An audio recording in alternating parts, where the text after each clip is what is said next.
안녕하세요. 대한변호사협회 공인 가사법 형사법 전문 법무법인 강남 파트너 변호사 서수민입니다. 최근 이시영 배우가 이혼 후 둘째를 임신했다라는 사실을 공개하여 화제였고, 저도 YTN과 관련 인터뷰를 진행했는데요. 오늘은 이 주제로 한번 말씀드려보겠습니다.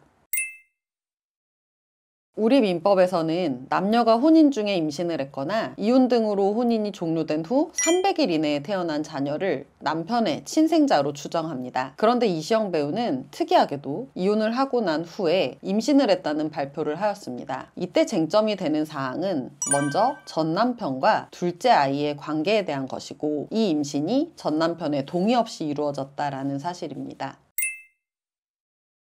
다행히 이시영 배우의 전 남편이 공식적으로 곧 태어날 둘째 아이에 대한 아버지로서의 역할을 다하겠다고 발표함으로써 분쟁이 예측되지는 않는 상황입니다. 이시영 배우의 둘째가 태어난다면 전 남편 입장에서는 아이에 대한 친부임을 인지한 것이 되므로 아이를 만나볼 수 있는 권리가 생기고, 한편으로는 양육비를 지급할 의무도 발생합니다. 통상 갓 태어난 아이에게는 생모의 돌봄이 필요하지만 혹여라도 생모가 아이를 직접 돌보기 어려운 상황이 발생한다면 전 남편 입장에서는 아이의 친권 및 양육권을 확보하겠다는 주장도 할 수 있습니다.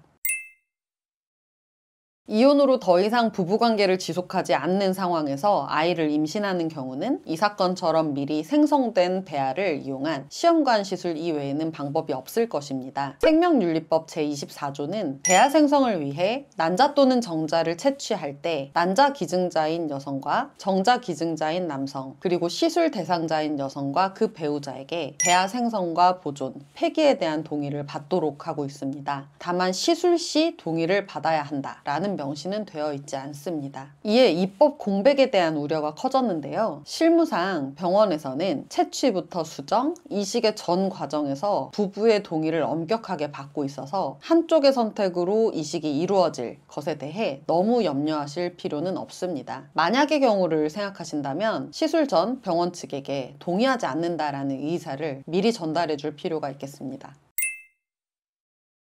혼인 기간 중에 부부 동의하에 배아를 생성해둔 상태에서 아내가 일방적으로 냉동배아 이식을 병원에 요청하여 출산을 한 사례가 있었습니다. 이때 남편은 아내가 남편의 서명을 위조해 배아 이식에 동의한 것처럼 동의서를 제출했다고 주장하며 시술 담당 의사와 병원에게 1억 원의 손해배상 청구를 하였습니다. 이에 대해 판례는 부부가 이미 배아 생성과 냉동 보존, 시험관 아기 시술 동의서를 작성한 적이 있었고, 이후에 남편이 해당 동의를 변경하거나 철회하지 않았다며 남편의 청구를 기각하였습니다. 사실상 부부가 협의하여 임신을 위해 배아 생성부터 보존까지 동의하였다면 시술에 있어서도 묵시적으로 동의하였다고 볼 수 있다라는 취지로 해석이 됩니다. 따라서 손해배상 청구는 실질적으로 어렵지만 만에 하나 무단으로 시술을 될 가능성이 있다면 시술에 대해서는 동의하지 않는다라는 의사를 명확히 밝힐 필요가 있습니다.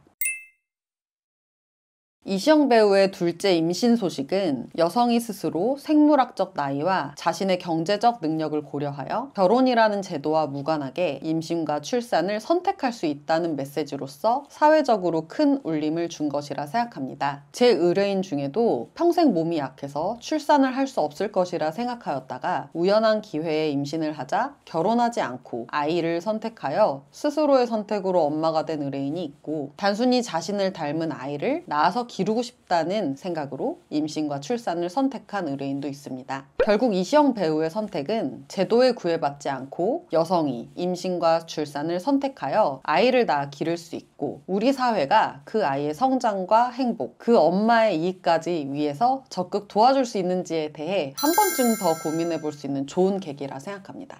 오늘은 이시영 배우의 이혼 후 임신과 관련하여 여러 쟁점을 짚어보았습니다. 어쩌면 이런 결정을 내려준 이시영 배우 덕분에 우리 사회가 입법 공백부터 여성의 주체적 임신 출산까지 고민해 볼 수 있었다고 생각합니다. 그럼 다음에 또 다른 이슈를 가지고 찾아뵙겠습니다. 서수민 변호사였습니다. 감사합니다.